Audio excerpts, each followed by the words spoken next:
Hello, welcome back to the Gaming Dave. No humorous intro this time, and I made a video when I said I would. Roughly.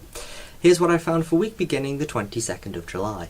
Okay, first point. It was announced earlier that World of Warcraft has gone down from 8.3 million to 7.7 million subscribers in the last 3 months. Yeah, that's a loss of 600,000 subscribers in 3 months. Blizzard, what have you done?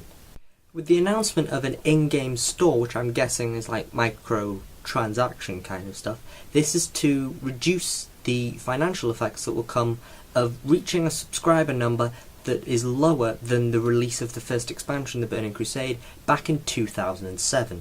Now, let me put this in perspective for you.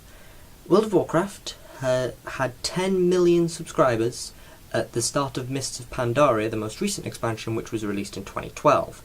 That actually went down from its peak figure of 12 million back in the days of Wrath of the Lich King and the tail end of Wrath of the Lich King and the start of Cataclysm.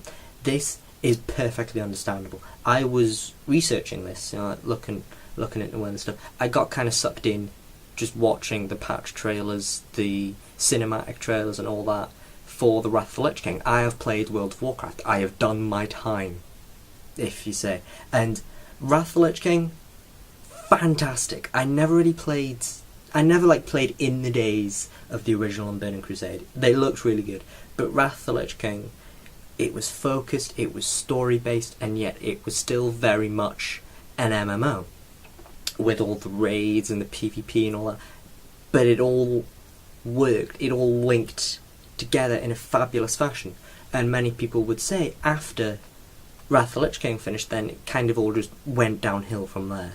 And that's because it already had an established lore, an established backstory, and then the story that they carried on with and how they ended it was really, really well done. After that, people didn't really like Cataclysm that much. And there were a few little complaints, and then people just thought it was getting a little bit ridiculous with Mists of Pandaria because a lot of people likened it to Kung Fu Panda. And you can't blame them.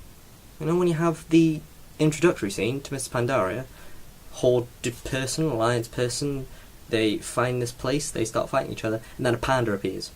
A panda beats them with like a bow staff kind of thing. Yeah, how are you not supposed to think of anything but Kung Fu Panda? Though apparently the Pandaren are established in World of Warcraft. No, in original Warcraft, sorry. WoW seriously needs to get this together. WoW is one of the biggest MMOs, and yet it's falling constantly. They're doing the microtransactions, that's fair enough, they should keep that, but they need to seriously think about scrapping the subscription model. Less MMOs are doing that, and that's perfectly understandable, you know. Very few people will want to pay a subscription fee when you can get games that are just as good. Like Guild Wars 2, I can't really name any others. Guild Wars 2 is the main MMO that I've been playing, and it's fantastic. I mean, Guild Wars was the first MMO that I played, and I got the Guild Wars 2 announcement, and I was just like, right, I want this, but I did my time in WoW as well. So yeah, they have BlizzCon coming this October. There should be some decent headlines from that, which I will of course be covering for you lovely people. But at the moment, it is a case of they need to keep things. They need to try and make sure they don't lose all their money, or just try and reduce the loss of finance that they're going to be having. There's also this thing that has been talked about for a while. It's called Project Titan.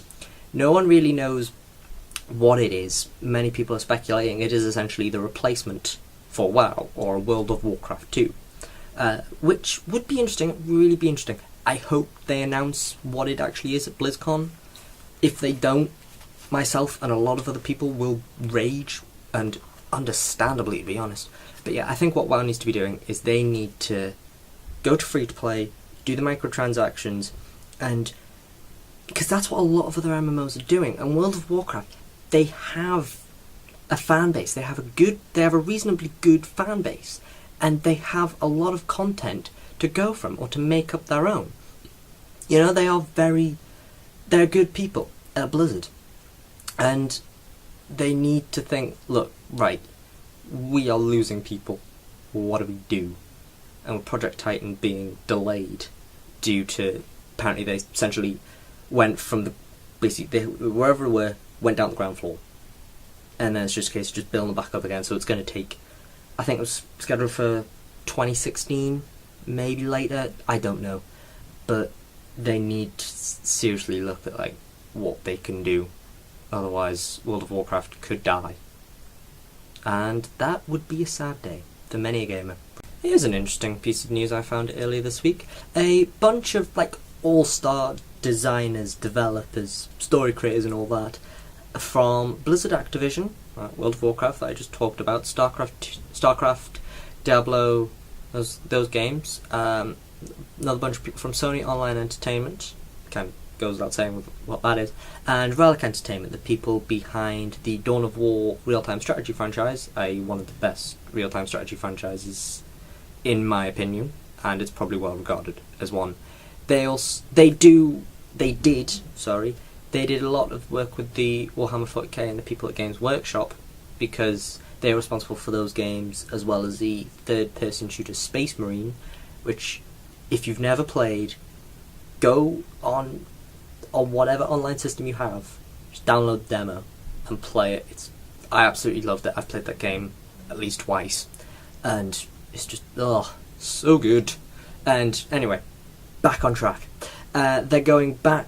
They are forming this team, this like super team, called Molten Entertainment. Now, they have announced they are on their way to making a AAA free-to-play MMO. So essentially high quality MMO free-to-play. And that is rather interesting. I'm guessing they'll be making money through microtransactions. They've said that you would get just as good a quality from one you'd be paying for, and that is a bold claim to make. It really is. But here's what's interesting. They were given a $1 million investment from the company NCSoft. Now, this is interesting to me because I know who NCSoft are. NCSoft are one of the big MMO publishers. They work with the MMO developers to kind of get their game out there. What do they know? They're known for Guild Wars 2. They're known for Guild Wars and Guild Wars 2 that I mentioned, my first MMO. I'm proud to say it. As well as the likes of Lineage and other ones along those lines. So NCSoft do have MMO experience, and they're investing this money in this team. I'd be very interested to see how it comes along, and it looks like it could be coming up against some good competition with the likes of the Elder Scrolls Online game. I have no investment in the Elder Scrolls Online game whatsoever. I couldn't actually care, because just leave it to the Elder Scrolls fanboys, to be honest with you. So yeah, that's really interesting. I really want to see where they go with it, and if it's free to play, I'll probably give it a go. Several Xbox One features have been talked about during this week. There's a few other little ones that I didn't really feel were worth mentioning, or that I didn't particularly want to mention, like recording stuff. There you go, I've mentioned it. Now, back to what I actually want to talk about. Prices, like Microsoft have officially announced the game prices of their first-party titles, the ones that will be made by Microsoft when the Xbox One comes out. Price to be about 50 quid, which was apparently, according to my source, roughly the same price that the games were with when the Xbox 360 started, which I found a bit surprising. I didn't get an Xbox 360 for a few years. I was happy with my original Xbox for a few more years, so I don't really remember them being 50 quid. Plus, it was a fair few years ago. Oof, fair few years ago indeed. Just looking up at my Xbox and thinking, you are probably quite old. Bless you. They're not as old as the N64 I have. Oh yeah. Oh yeah. You're jelly now, aren't you? Anyway, moving back onto topic. This does also link in with EA, with rumours that the EA titles that come with the Xbox One will be about 55 quid. And that is kind of also rendered a little bit moot due to the fact that Amazon have Need for Speed Rivals, the newest Need for Speed, that's also apparently coming to Xbox One and PS4, tiled at about 44 quid for pre-order on Amazon. So you do kind of, these things, when you find them, they ought to be taken most definitely with a pinch of salt until you have official people saying, yes, this is what's happening. Now you know, don't trust those silly people. unless they're right. Then they probably found out in a questionable manner. The final Xbox One feature that I found on my hunt for Xbox One features, when I heard these being progressively more announced, was sort of like more love for the indie developer. You know, they got a lot of like hate for that, you know, saying that they're focusing only on AAA titles and not providing the tools for like indie studios and people who want to get in to games development, like myself. It's what I want to do. I want to be a games developer because, quite frankly, it'd be awesome.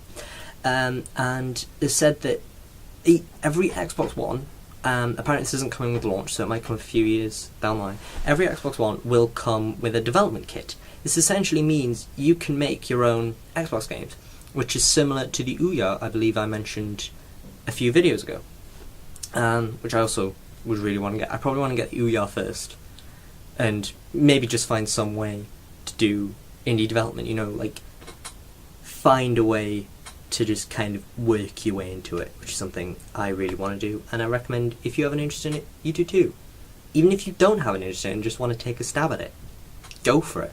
I think that'd be really cool. More details haven't quite been announced yet. Don't really know what's happening, though there is this event in August called Gamescom, which is being held in Germany about mid to late August, I believe. Yes.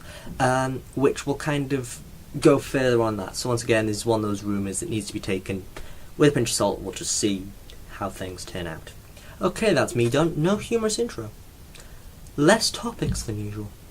It was a quiet week, to be honest with you, you know. There's a few little bits and bobs, you know, the Xbox One features in the WoW subscribers. I probably spent most of this video talking about WoW. Oh well. WoW was one of the topic videos I wanted to talk about, but I feel like I've talked about it sufficiently in this video, so yeah. Other topic videos will be on their way. Some with special guests. Yeah, special guests. I have special guests coming. Oh yeah. Anyway, rambling. So, yeah, me done for this week. I will see you next week. Maybe? Okay. I'll see you later.